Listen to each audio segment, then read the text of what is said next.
पाकिस्तान से जाके इंडियन कश्मीर और हिंदुस्तान में टेररिज्म करते रहे। आई थिंक जाते जाते एक और जो है ये बात कर दी, उन्होंने कहा जी हम एक मिशन भेजेंगे जो देखेगा। अब जारी बात है, अब ये जाके पता नहीं हमारे साथ क्या करते हैं और हम तो इस चीज में फंसे हुए।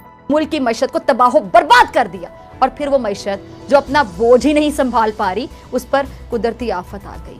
तो ये कैसे मुमकिन था कि मुल्क सरवाइव कर पाए? इंडिया 75 साल बाद G20 जो है उसको होस्ट कर रहा है और हम 75 साल इस बात में गुजार दिए हैं कि आर्मी चीफ किन्ने लाना तो किन्ने नहीं लाना, और इसके होते हुए मुल्क किसी सूरत तरक्की नहीं कर सकता। साथ साथ कई इस किस्म के ग्रुप्स भी पाकिस्तान से निकले हैं, इसी वजह से जो है हम FATF में।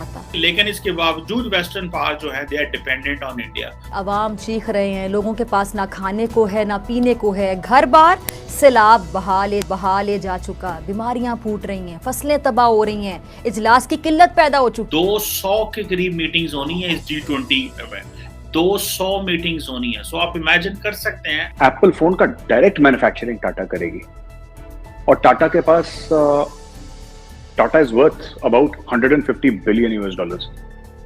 तो इंडिया पूरी की पूरी जो G20 है उसके साथ इन इश्यूज पे बात कर रहा है और पाकिस्तान जाके सऊदी अरब कहता है कि $2 अरब दे दो तो साल कटा दे। नमस्कार दोस्तों, हिंदुस्तान की बात में आपका स्वागत है। यहाँ हिंदुस्तान की हर खबर आपको देखने और सुनने मिलेगी, साथ ही पाकिस्तानी समाचार भी देखने को मिलेगी, इसलिए चैनल को सब्सक्राइब करना और बेल आइकॉन दबाना ना भूलें। धन्यवाद। पाकिस्तान से जाके इंडियन कश्मीर और हिंदुस्तान में टेररिज्म करते रहे, तो इनको कंफ्यूज कर देना, ये कहना कि पाकिस्तान टेररिज्म का खुद बहुत सबसे बड़ा शिकार है, ये बात तो दुरुस्त है, इसमें कोई शक नहीं।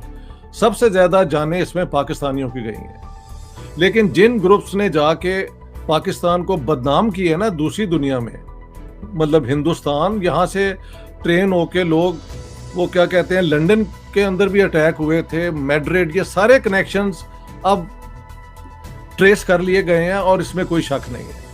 तो जिन ग्रुप्स को तैयार किया गया कश्मीर के जिहाद के लिए और फिर हिंदुस्तान के अंदर टेररिज्म जो इन्होंने की कई जगह पे, वो और ग्रुप है। जैश ए मोहम्मद का नाम आता है, लश्कर तैयबा का आता है, अब दोनों बैंड हैं, और हरकतुल मुजाहिदीन एक होती थी, उसका पता नहीं आजकल क्या नाम है।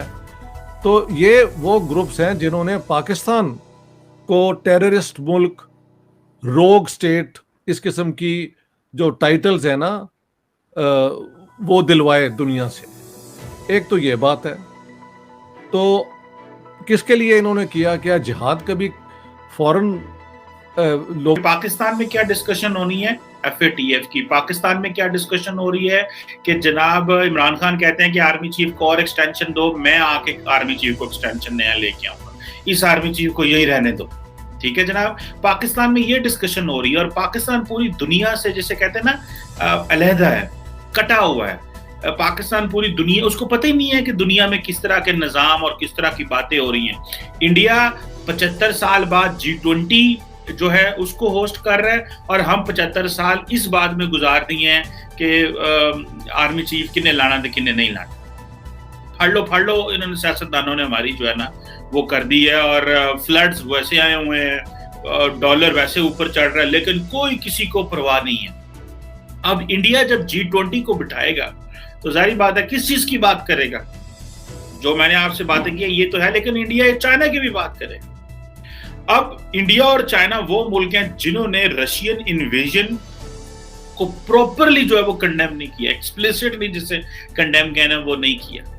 तो अब आप इमेजिन करें कि लेकिन इसके बावजूद वेस्टर्न पावर जो है they are dependent on India.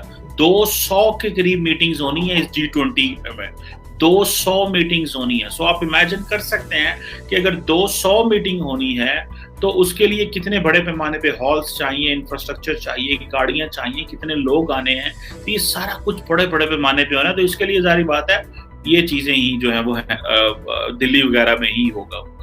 और अब जो G20 की जो प्रायोरिटीज हैं वो जारी बात है उसमें वो टॉप एजेंडे पे बात करने वाले हैं। देखिए इंडिया इसका फायदा उठाएगा और पाकिस्तान पीछे रह जाएगा कि पाकिस्तान के नेबर इंडिया में सारी ग्लोबल इंटरनेशनल कम्युनिटी आ रही है, जो इंडिया के कहने पे आ रही है, वो इंडिया के फ्रेंड्स हैं, वो इंडिया की इकोनॉमिक पावर को समझ बैठे हैं और वो बात करेंगे डिजिटल इंफ्रास्ट्रक्चर। वो बात करेंगे जी कि डेवलपमेंट जो है वो टेक बेस्ड डेवलपमेंट, यानी कि टेक एनेबल्ड डेवलपमेंट है, वो किस तरह करनी है, और वो किसमें, सिर्फ आईटी नहीं, हेल्थ को किस तरह टेक्नोलॉजी से लिंक करना है। पाकिस्तान के अंदर आए जो फेटफ है, फाइनेंशियल एक्शन टास्क फोर्स, उनका एक ग्रुप आया हुआ था जो कि 29 अगस्त से 2 सितंबर तक रहा, और वो पाकिस्तान की जो कंप्लायंस है उसको मॉनिटर करने आया हुआ था। लेकिन उस ग्रुप ने आई थिंक जाते जाते एक और जो है ये बात कर दी, उन्होंने कहा जी कि जो हमारी कंप्लायंस है वो 40 आउट ऑफ 38 जो है ठीक है, जो टेक्निकल रिकमेंडेशन है जो है। पहले इन्होंने कहा जी कि हमारे जो है वो हमारी पोजीशन ठीक है, हमने अच्छे तरीके से जो है FATF का जो एजेंडा है उसको इम्प्लीमेंट किया है पाकिस्तान में, और आई थिंक लेकिन फिर उन्होंने कहा जी हम एक मिशन भेजेंगे जो देखेगा। अब जारी बात है, अब ये जाके पता नहीं हमारे साथ क्या करते हैं, और हम तो इस चीज में फंसे हुए हैं। उधर भारत में आप देखें कि जो, और इसका जारी बात है, एक जो इम्पैक्ट है वो पाकिस्तान की इकोनॉमी में भी पड़ रहा है मुसलसल, कि मैं देख रहा था कि जो डॉलर है वो आज की डेट में $1 is equal to almost 232 Pakistani rupees, और IMF का प्रोग्राम भी आ गया है, लेकिन डॉलर जो है वो ऊपर नहीं जा रहा है। इसके इंटरनेशनल इश्यूज भी है, इसमें डॉलर की वैसे भी कीमत ज़्यादा हाई है, बाकी ग्लोबल करेंसीज भी उनकी वैल्यू भी कम हो रही है, इसमें सिर्फ पाकिस्तान का नहीं, लेकिन ये पाकिस्तान का क्योंकि ऑलरेडी बड़ी मुश्किल में है तो हमारे लिए मसाइल है। उधर देखें तो इंडिया जो है उसने 2023 के लिए जो G20 समिट है उसकी उन्होंने जो है वो ऐलान कर दी है, और G20 समिट जो है वो सितंबर 2023 में, और जिसे आप कह लें कि वो करेंगे, और इसका जाहिर बात है एक इंडिया को ग्लोबल इमेज जो है वो बेहतर होने वाला है। अब इसका जो ग्लोबल डिप्लोमेसी है उसमें इंडिया अपने आप को उसके सेंटर में लाना चाह रहा है, और अब जाहिर बात है कि रशिया की जो यूक्रेन की इन्वेजन है उसका टॉपिक हो, पूरी दुनिया में इन्फ्लेशन जो महंगाई बढ़ी है उसका टॉपिक हो, जो इकोनॉमिक चैलेंजेस हैं, डिस्ट्रैक्ट है, और जो मार्केट के ऊपर प्रेशर है, जाहिर बात है ये डिस्कशन होगी। जबकि